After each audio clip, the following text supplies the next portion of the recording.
जैसा कि आपने देख ही ली होगी रियलिस्टिक एनिमेशन, आज मैं आपको यही सिखाने वाला हूँ कि आप किस तरह से ब्लेंडर 3D में रियलिस्टिक हॉरर एनिमेशन बना सकते हैं। ये ट्यूटोरियल स्टेप बाय स्टेप होने वाला है, तो आप तो जानते हैं मेरे पास जो आता है वो कुछ न्यू सीख कर ही जाता है।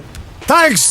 सो बगैर टाइम वेस्ट किए वीडियो को शुरू करते हैं। सबसे पहले ओपन कर लेना है ब्लेंडर और डिफॉल्ट चीजों को कर देना है डिलीट। इसके बाद ब्लेंडर की विंडो को इस तरह साइड से ड्रैग करके 3 टैब्स में स्प्लिट कर लेना है। नीचे वाले टैब में ओपन कर लेना है इमेज एडिटर और जो इन्वायरमेंट आज हम बनाने वाले हैं उसकी रेफरेंस इमेज को यहाँ पर ड्रैग एंड ड्रॉप कर देना है, तो वो इमेज यहाँ पर आ जाएगी एज यू सी। इस रेफरेंस इमेज का डाउनलोड लिंक आपको डिस्क्रिप्शन में मिल जाएगा, तो डाउनलोड कर लो और मेरे साथ साथ सारे प्रोसेस को फॉलो करके आप भी रियलिस्टिक एनिमेशन बना लो इजीली। Thank you. अब ऐड करना है सीन में कैमरा और उसको सिलेक्ट करके थोड़ा सा ऊपर और मूव बैक कर लेना है। देन इस विंडो में आपने कैमरा व्यू मोड ऑन कर लेना है। बाय द वे कौन सा काम करने के लिए मैं कीबोर्ड से कौन सा बटन प्रेस कर रहा हूँ वो आपको यहाँ नीचे लिखे हुए शो हो रहे होंगे, तो डोंट वरी। वेल अब जाना है कैमरा सेटिंग्स में, फोकल लेंथ चेंज करनी है 24 mm। देन नीचे व्यू पोर्ट डिस्प्ले पर क्लिक करके पास पार्ट आउट की वैल्यू को फुल कर देना है। इससे आपके कैमरा व्यू मोड टैब में साइडों से फालतू एरिया हाइड हो जाएगा। और अब आपने जस्ट कैमरा के अंदर वाले सीन को ही फिल करना है, नो एक्स्ट्रा फीलिंग्स। इसके बाद सीन में ऐड कर लेना है प्लेन ग्राउंड और उसका साइज काफी बड़ा कर लेना है। अच्छा, आप एक और काम भी कर सकते हो जो कि आपको सीन बनाने में बहुत हेल्प करेगा। इसके लिए आपने कैमरा को सिलेक्ट करके अगेन जाना है कैमरा सेटिंग्स में। देन स्क्रॉल करने पर आपको नीचे एक ऑप्शन मिलेगा बैकग्राउंड इमेजेस, उसमें ऐड इमेज पर क्लिक करना है और फाइल मैनेजर से अपनी रेफरेंस इमेज सिलेक्ट करके ऐड कर लेनी है। तो अब रेफरेंस इमेज आपको कैमरा के अंदर से भी दिखाई देगी जो कि आपको मॉडल्स अलाइन करने में हेल्प करेगी। जैसा कि आप देख रहे हो कैमरा अप डाउन करने से प्लेन ग्राउंड कभी तो इमेज के ग्राउंड के साथ अलाइन हो जाता है, जबकि कभी ज्यादा अप डाउन लगता है। तो हमें बस इमेज के ग्राउंड के साथ अपने ग्राउंड को अलाइन करवा लेना है कैमरा मूव करके। उसके बाद मैं तो यहाँ से बैकग्राउंड इमेज को ऑफ कर रहा हूँ, बाकी आप चाहे तो रहने दे सकते हैं। और हाँ, रियल वर्ल्ड के साइज का अच्छे से आइडिया लगाने के लिए आप ब्लेंडर किट से एक मेल बॉडी बेस में सीन में ऐड कर सकते हो, जो कि आपको बाकी चीजों के साइज का एक अच्छा आइडिया देगा। वो कितनी बड़ी होनी चाहिए एक ह्यूमन से सीन में, अदरवाइज आपका सीन या मिनिएचर लगेगा या तो फिर कुछ ज्यादा ही बड़ा हो जाएगा, रियलिज्म फील नहीं होगा। तो ये करना अच्छा रहता है। ऑल्सो आप अपनी ग्रीन स्क्रीन फुटेज भी ऐड कर सकते हो। तो रेडी हो जाओ और अपनी कुर्सी की पेटी बांध लो, बिकॉज़ हम रियलिस्टिक सीन बनाना शुरू करने वाले हैं। तो इसके लिए सबसे पहले हमें चाहिए एक ट्री स्टम्प, जो कि आपको मिलेगा फेब की वेबसाइट से। सिंपली यहाँ से डाउनलोड कर लेना है। अगर आप चाहते हो आपको ब्लेंडर में इंपोर्ट करने के बाद टेक्सचर ना करना पड़े मॉडल को, तो GLTF फॉर्मेट में ही इसको डाउनलोड करना, अदरवाइज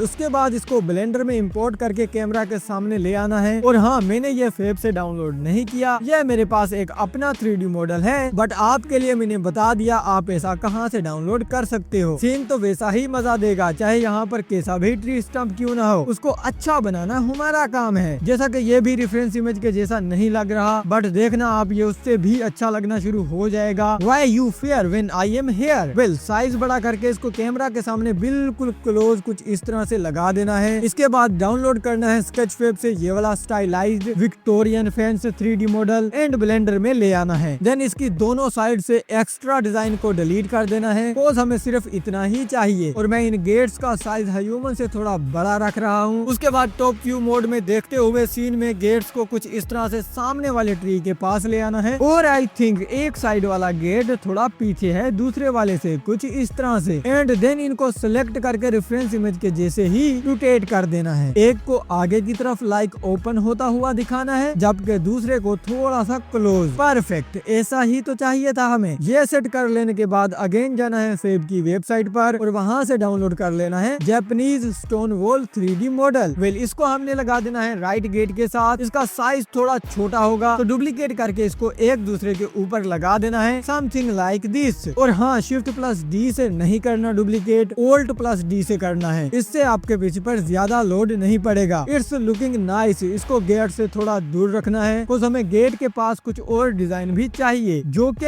ये है चप्पल पिलर।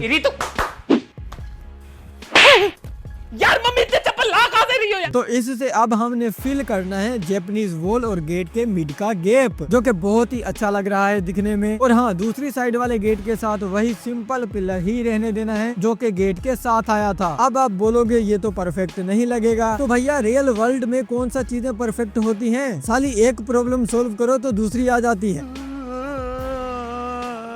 अच्छा, मैंने ये एक जापानीज ग्रेव स्टोन भी डाउनलोड करके वॉल के साथ लगा दिया है, कुछ इस तरह से खड़ा करके। तो ऐसा कुछ रेफरेंस इमेज में भी था। तो हमारे सीन का बेस हो चुका है कंप्लीट। कांग्रेचुलेशंस। अब बनाते हैं रेफरेंस इमेज की तरह मड एंड वाटर वाली रोड, जो दिखने में तो बहुत मुश्किल लग रही है ब्लेंडर में बनाना, बट यू नो, अब मेरे पास आए हो तो इसकी भी ऐसी की तैसी जितना पॉसिबल हो सका वैसा ही बनाने की ट्राई करेंगे। So let's go. वेल, इसके लिए सबसे पहले हमने सॉलिड मोड को कर लेना है रेंडम, ताकि कोई भी न्यू ऑब्जेक्ट ऐड करें तो वो बाकियों से अलग नजर आए सॉलिड मोड में, अदरवाइज सब ही व्हाइट एक जैसे नजर आएंगे। ये करना क्यों जरूरी है? तो हम नीचे वाले प्लेन के ऊपर एक और प्लेन ऐड करके रोड बनाने वाले हैं। तो प्लेन ऐड करने के बाद उसको थोड़ा सा जी की तरफ अप कर लेना है ताकि दोनों एक दूसरे में इंटरसेक्ट ना करें। फिर क्या, इसको गेट के मिड में रखकर साइज बड़ा करना है जितना के रेफरेंस इमेज में मडी रोड का साइज है। और फिर इसको कैमरा के सामने ले आना है मूव बैक करके। इसके बाद लेकर जाना है इसको एडिट मोड में और फ्रंट एज को सिलेक्ट करके एक्सट्रूड और रोटेट करते जाना है आगे की तरफ। बहुत इजी है, यही चीज करना मैंने आपको प्रीवियस ट्यूटोरियल में भी सिखाई थी। Extrude forward and rotate like reference image. Then काफी आगे जाने के बाद रोड को इस तरह मोड़ देना है। तो ये आप पर भी डिपेंड करता है, आपको रोड का जैसा डिजाइन चाहिए वैसा आप बना सकते हो, जिसका तरीका मैंने बता दिया। एज को सिलेक्ट करना है, एक्सट्रूड एंड रोटेट करते जाना है, तो आपकी रोड बनती जाएगी। मैंने कुछ इस तरह के स्टाइल की रोड बना ली है, जैसा कि आप देख सकते हैं। रोड बना लेने के बाद एक काम जो जरूरी करना है वो ये है कि इसको डुप्लीकेट करके एक को व्यू पोर्ट से हाइड कर देना है। बिकॉज हमें ऐसी दो चाहिए, एक बाद में आगे जाकर काम आएगी। नाउ रोड के नीचे वाले प्लेन ग्राउंड को लेकर जाना है एडिट मोड में और इसको सब डिवाइड कर देना है। नंबर ऑफ कट्स कर देने हैं 100। ऑल्सो आप इस पर सब डिवीजन मॉडिफायर भी अप्लाई कर सकते हो। बिकॉज जितना ज्यादा मेश होगी उतना अच्छे से स्कल्पटिंग मोड में ये काम करेगा। फिर आपने ऑल ट्रांसफॉर्म अप्लाई कर लेनी है इस पर और ले जाना है स्कल्पटिंग मोड में। स्कल्पटिंग मोड में प्लेन ग्राउंड ले आने के बाद सबसे पहले तो आपने रोड की साइडों से ग्राउंड को थोड़ा ऊपर कर लेना है, रेफरेंस इमेज की तरह रोड से थोड़ा ऊपर करके फिर पीछे भी थोड़ा बहुत ऊबड़ खाबड़ कर देना है प्लेन ग्राउंड को। बहुत इजी है, बस ब्रश फेरते जाओ और आपका काम होता जाएगा। और मैं ब्रश कौन सा यूज कर रहा हूँ इसके लिए आपको साइड पर नजर आ रहे होंगे। रोड की दूसरी साइड पर भी आपने सेम स्कल्पटिंग कर लेनी है। ग्राउंड को रोड से थोड़ा ऊपर कर लेना है। ऑल्सो स्मूथ ब्रश का भी यूज कर सकते हो आप मेश स्मूथ करने के लिए। तो मैंने कुछ इस तरह से कैमरा के सामने और रोड के कोनों पर स्कल्पटिंग कर ली है, आपने भी कर लेनी है। अब हम सीन में ऐड कर लेते हैं हॉरर वुड हाउस। उससे पहले ऐड कर लेना है एक सीन के पीछे बहुत बड़ा प्लेन, जैसा कि मैंने ऐड कर रखा है। फिर ऐड कर लेना है हाउस। ये जो हाउस का 3D मॉडल आप देख रहे हैं ये हमने खुद मॉडल किया है। बाकी आपको स्केच फेब या फिर फेब की वेबसाइट से बना बनाया भी मिल जाएगा, जिसका मैं स्क्रीनशॉट लगा दूंगा, आप नेम पढ़कर डाउनलोड कर लेना। अगर आप भी मॉडलिंग सीखना चाहते हो, चीजें खुद बनाना चाहते हो तो कमेंट कर सकते हो। मैं डेफिनेटली मॉडलिंग पर भी ट्यूटोरियल बना दूंगा आप सब के लिए। वेल, हाउस को फुल प्लेन के एंड पर ले जाना है और साइज बड़ा करके कुछ इस तरह से कैमरा के सामने सेट कर लेना है। नाउ ऊपर से शेडिंग व्यू मोड कर लेना है ऑन और रोड को सिलेक्ट करके आ जाना है शेडर एडिटर में। क्लिक ऑन न्यू और फिर ये नोड आ जाएंगी आपके पास। सिंपल, सबसे पहले तो आपने करना ये है कि इसका कलर ब्लैक कर देना है, फिर मेटेलिक की वैल्यू को फुल कर देना है और रफनेस की वैल्यू को 0 कर देना है। तो ये सिंपल वाटर मटेरियल बन जाएगा। इसको कहते हैं चीट टेक्निक, जो कि उतना खास पता नहीं चलता। बाकी प्रोफेशनली वाटर कैसे बनाते हैं ब्लेंडर में उसका भी ट्यूटोरियल जल्द आएगा। अभी सीन में अच्छे से रिफ्लेक्शन नहीं आ रहे,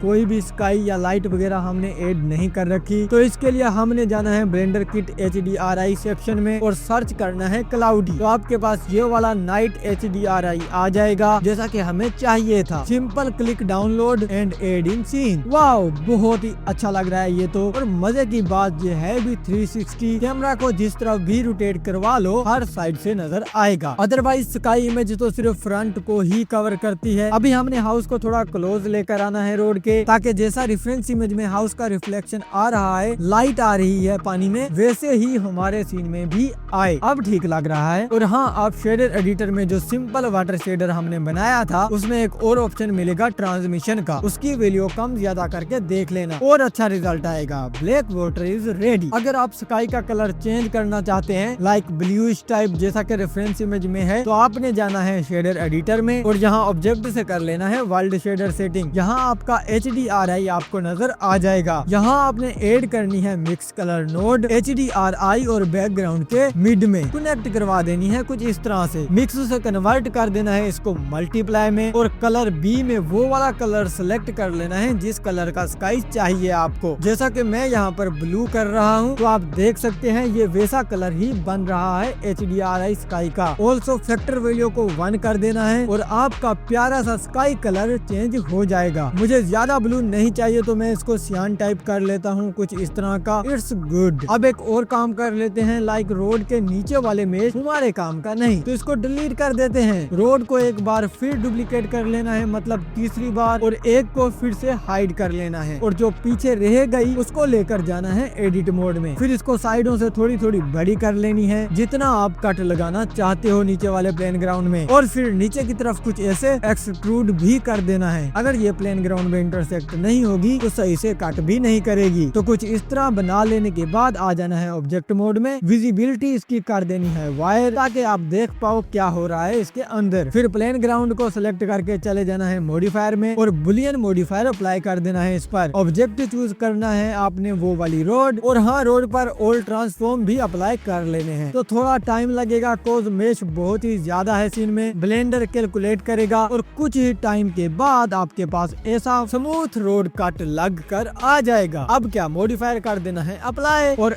इस एक्सट्रूड रोड को भी कर देना है डिलीट। अब हमारे पास पीछे रह गई 2 रोड जो कि हमने डुप्लीकेट करके हाइड कर रखी थी, उन दोनों को कर लेना है अनहाइड। एक पर ऑलरेडी वाटर शेडर था उसको थोड़ा सा दूसरी वाली रोड के नीचे मूव कर देना है। जैसा कि आप देख सकते हैं दोनों रोड एक दूसरे के ऊपर नीचे हैं। अब करना यह है कि ऊपर वाली रोड पर ऑल ट्रांसफॉर्म अप्लाई कर लेने हैं और इसको लेकर जाना है एडिट मोड में। फिर इसको सब डिवाइड कर देना है, नंबर ऑफ कट्स 100, तो ऐसी मेश कुछ आपके पास आ जाएगी। अब आपने सर्कल सिलेक्शन से रेफरेंस इमेज जैसा डिजाइन सिलेक्ट कर लेना है जहाँ जहाँ आपको पानी चाहिए रोड पर। सिलेक्शन कर लेने के बाद ऊपर से प्रोपोर्शनल एडिटिंग ऑन करनी है और G+G कर देना है तो रोड की सिलेक्ट की हुई जगह नीचे जाने लग जाएगी जैसा कि आप देख सकते हैं। वाओ, बहुत अच्छा डिजाइन बन चुका है जैसा कि हमें चाहिए था। अब इसको इम्प्रूव हम करेंगे स्कल्पटिंग मोड में। सिंपल लेकर जाना है इसको स्कल्पटिंग मोड में और ऊपर से ब्लू के पहले 3 ब्रश और नीचे के रेड पहले 3 ब्रश का यूज करके आप इसको इम्प्रूव कर सकते हो। ब्रशेस का स्क्रीन आपको सामने नजर आ रहा होगा, कोई मुश्किल नहीं। जैसे ही आप ब्रश खुद से यूज करोगे तो आपको एक न्यू चीज सीखने को मिलेगी, पता चलेगा इससे क्या हो रहा है और आपने ऐसे ही यूज करते जाना है ब्रशेस का और डिजाइन बनाते जाना है रोड का। आप इसका रेडियस और स्ट्रेंथ वगैरह यहाँ ऊपर से कंट्रोल कर सकते हो। तो मैंने कुछ इस तरह का रोड डिजाइन बना लिया है स्कल्पटिंग मोड में ब्रशेस का यूज करके, और आप देख सकते हैं ऊपर वाले प्लेन की जगह वहाँ नीचे हो गई है जहाँ जहाँ पर हमने स्कल्पटिंग करके उसको नीचे मूव कर दिया, और वहाँ हमें अपना नीचे वाला वाटर प्लेन नजर आ रहा है जैसा कि हमें चाहिए था। एंड बाय द वे, मैंने इस रोड पर जो टेक्सचर अप्लाई किया वो ब्लेंडर किट से ही सिंपल मड लिखकर जोन सा अच्छा लगा वो अप्लाई कर दिया। कोई मुश्किल नहीं है, वो ऑब्जेक्ट सेलेक्ट करो जिस पर टेक्सचर अप्लाई करना है और फिर ऊपर से टेक्सचर पर क्लिक कर दो तो टेक्सचर ऑटो डाउनलोड होकर उस पर अप्लाई हो जाएगा। सम टाइम अच्छा नजर नहीं आता तो आपने उसको सही करने के लिए उस ऑब्जेक्ट को लेकर जाना है एडिट मोड में और यू प्रेस करके अनरैप कर लेना है। That's it. अभी हम रोड के साथ वाले प्लेन ग्राउंड को कर लेते हैं टेक्सचर, और आपको भी बता देता हूँ कि टेक्सचरिंग कैसे करनी है। इस पर मैंने जो टेक्सचर अप्लाई किया वो है ये सोइल मड, जो कि आपको फेब की वेबसाइट से मिल जाएगा। इसको सिंपल डाउनलोड कर लेना है। जब आप इसको डाउनलोड कर लोगे तो ये टेक्सचर जिप फाइल में होगा। आपको पहले इसको एक्सट्रैक्ट करना पड़ेगा, उसके बाद आ जाना है ब्लेंडर में, प्लेन ग्राउंड को सिलेक्ट करना है और चले जाना है शेडर एडिटर में। न्यू पर क्लिक करके नोड्स ऐड कर लेनी है। अब आपके पास node wrangler add on install होना चाहिए, अगर नहीं है तो इंस्टॉल कर लेना है गेट एक्सटेंशंस में जाकर, और ये एड ऑन बिल्कुल फ्री है। फिर आप जैसे ही प्रिंसिपल BSDF नोड पर क्लिक करके शिफ्ट कंट्रोल प्लस की प्रेस करोगे तो आपके पास फाइल मैनेजर ओपन हो जाएगा। अब आपने वो वाला टेक्सचर सेलेक्ट करके ओके कर देना है तो ऑटो ही आपका टेक्सचर नोड सेट हो जाएंगी जैसा कि आप देख ही सकते सकते हैं। और हाँ, अगर टेक्सचर अच्छा नजर ना आए प्लेन ग्राउंड पर तो इसको भी एडिट मोड में अनरैप करना मत भूलना। ऑल्सो मैपिंग नोड में आप इसका टाइलिंग साइज छोटा बड़ा कर सकते हो सीन के हिसाब से। तो इस तरह से आप बाकी चीजों का भी डिफरेंट टेक्सचर डाउनलोड करके अप्लाई कर सकते हो। So simple. ओके, तो अभी हम करने वाले हैं वेट पेंटिंग, जिससे हम कहीं भी ग्रास या फिर लीव्स वगैरह स्केटर कर पाएंगे इजीली। तो वेट पेंट करना बहुत ही आसान है। सबसे पहले उस प्लेन को सिलेक्ट करना है जहाँ आप स्केटरिंग करना चाहते हैं और उसको लेकर चले जाना है वेट पेंट मोड में। यहाँ आपको ड्रॉ ब्रश मिल जाएगा, सिंपल पेंट करते जाना है। अब आप देख सकते हैं प्लेन पर पेंट हो रहा है। तो मैं डिफरेंट पेंट ग्रुप्स बनाऊंगा यहाँ पर, लाइक एक लीव्स एंड ग्रास के लिए, एक छोटे ग्रास के लिए, एक बड़े ग्रास के लिए अलग अलग। वो कैसे बनाते हैं, जैसा कि अब हमने ये पेंट कर रखा है तो मतलब हमारा एक ग्रुप ये वाला बन चुका होगा, जो कि आप वर्टेक्स ग्रुप में आकर देख सकते हो। मैं इसका नेम चेंज कर लेता हूँ ग्रुप से लीफ। इसके बाद दूसरा ग्रुप बनाने के लिए आपने प्लस के आइकन पर प्रेस करना है और कोई भी नेम रख देना है इस ग्रुप का, जो चीज इस पर आपने स्केटर करनी है, लाइक ग्रास। और फिर ये ग्रुप की चीजें कहाँ कहाँ पर स्केटर हो वहाँ पेंट कर लेना है। इस तरह आप जितने चाहे ग्रुप बना सकते हो। वेट पेंट वर्टेक्स ग्रुप बना लेने के बाद अब बारी आती है इन वर्टेक्स ग्रुप को यूज करने की। इसके लिए सबसे पहले हमें चाहिए स्केटर करने के लिए ऑब्जेक्ट्स लाइक ग्रास, लीव्स वगैरह, जो कि आपको फेब की वेबसाइट से मिल जाएंगी। मैं यहाँ पर स्क्रीनशॉट्स लगा दूंगा आपके लिए फाइंड करके, आप नेम रीड करके डाउनलोड कर लेना इन्हें। बट मेरे पास यहाँ पर बोटेनिक एड ऑन है तो मैं उसी से ग्रास और लीव्स वगैरह यूज कर लेता हूँ। तो ये लीव्स मैंने ऐड कर लिया है सीन में। जो भी चीज आप स्केटर करना चाहते हो उन सब की एक अलग कलेक्शन बना लेनी है, अदरवाइज प्रॉब्लम हो सकती है। लाइक दूसरी चीजों का साथ में स्केटर होना या फिर कलेक्शन की बजाय सिर्फ एक ऑब्जेक्ट का स्केटर होना। वेल, अब जिस ग्राउंड पर हमने ये स्केटर करने हैं उसको सिलेक्ट करना है और चले जाना है पार्टिकल सिस्टम में। यहाँ पर आपने क्लिक करना है प्लस के आइकन पर, तो पार्टिकल सिस्टम अप्लाई हो जाएगा आपके प्लेन ग्राउंड पर। अब मीटर से कर देना है इसको हेयर में कन्वर्ट, फिर आ जाना है नीचे वर्टेक्स ग्रुप में। अब आप कोई सा भी वर्टेक्स ग्रुप चूज कर सकते हो यहाँ डेंसिटी में, जिस जगह पर आपको जो चाहिए था और आपने उस जगह के लिए जो स्पेशल ग्रुप बनाया था सब आ जाएंगे, वो वाला चूज कर लेना है। जैसा कि मैंने लीफ वाला वर्टेक्स ग्रुप यहाँ चूज कर लिया है। इसके बाद ऊपर रेंडर सेटिंग में आ जाना है, रेंडर इज पाथ की बजाय चूज करना है कलेक्शन को और नीचे से वो वाली कलेक्शन चूज कर लेनी है जो चीज आप स्केटर करना चाहते हैं। तो वो यहाँ पर स्केटर होकर आ जाएगी एज यू सी। अब यहाँ आपको साइज छोटा बड़ा डिफरेंट रोटेशंस करने का ऑप्शन भी मिल जाएगा, या फिर कितना कम या ज्यादा चाहिए वो आप अपनी मर्जी के हिसाब से चेंज कर सकते हो। तो इसी तरह आपने जो चीजें भी स्केटर करनी हो सीन में कर सकते हो। अब आती है मेन ऑब्जेक्ट्स की बारी, लाइक सीन्स में बड़े बड़े सूखे ट्रीज जिन पर पत्ते भी नहीं है। तो इसके लिए आप ये वाला ट्रीज पैक डाउनलोड कर सकते हो फेब की वेबसाइट से। इसमें आपको लीव्स और विदाउट लीव्स वाले दोनों मॉडल्स मिल जाएंगे और ये सीन में काफी अच्छे लगेंगे, रेफरेंस इमेज के हिसाब से भी लगते हैं। बट मैं यहाँ पर बोटेनिक वाले ही ट्रीज यूज कर रहा हूँ, तो अगर मेरे पास है ऑलरेडी तो मैं क्यों ही डाउनलोड करूंगा। तो अब काम तो बहुत इजी है यार, बस इंपोर्ट करते जाओ ट्रीज और उन्हें सामने किट बेच करते जाओ एक दूसरे के साथ, आपका सीन बनता जाएगा। सामने किट बेच कर लेने के बाद बैकग्राउंड में आपने